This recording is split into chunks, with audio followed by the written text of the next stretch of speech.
Այ մարդ մտածում եմ, այս ինչ կադրային քաղաքականություն ունեն այս գործակալներին հավաքագրողները։ Դե գործակալը, ագենտը ըստ էության պետքա խելացի լինի, չէ, գրագետ լինի, ուղեղ ունենա, որ կարողանա նորմալ, ուրեմն սպասարկի իր տերերին, գոնե կարողանա հասկանա իրան ինչ են ասում, էլի ըստ էության։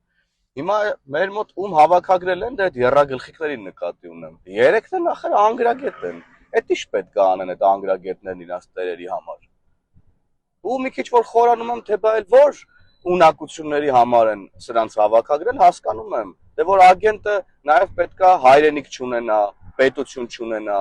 ատի իր ժողովրդին, պատրաստ լինի Երևանի փողոցներում գնդակը հարել սեփական ժողովրդին, պատրաստ լինի տանել պատվալներում պահել, օրինակ ծեծել իր սեփական ժողովրդի ներկայացուցիչներին, պատրաստ լինի